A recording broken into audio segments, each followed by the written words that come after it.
Here's problem 515.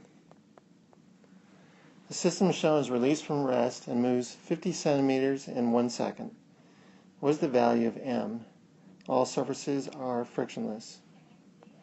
So we have a 3 kilogram block here and an unknown mass here. But we do know that when we release it from rest, this whole system will move as one, and it'll move under kinematics. So it'll actually move in a forward direction under one acceleration, and we'll say that's our forward direction. And what we actually know is that it's going to displace itself. Let's use a delta x as 50 centimeters, 0.5 meters. It's going to do that in 1 second, and we're going to start from rest. So our acceleration is what? So we're going to simply use kinematics to figure out what our acceleration is in this case.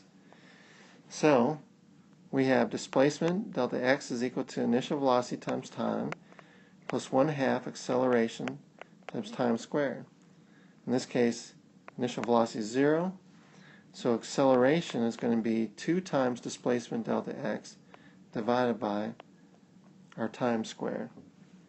In this case, that's going to be 2 times 0.5 over 1 squared. So this would be 1 over 1, or 1 meter per second squared. So the acceleration of this whole system is 1 meter per second squared. Nice to know. So now we know more information. If we still treat this as one blob moving with one acceleration, we have the acceleration is 1 meter per second squared in a forward direction. We really only have one force making it go, which is the weight of the hanging mass, mg. That's the only force making it go in a forward direction. We do have a 3g up here and a normal force up here, but those are going to be transverse to the actual forward motion. So they are going to cancel out in a transverse direction and not contribute to the acceleration.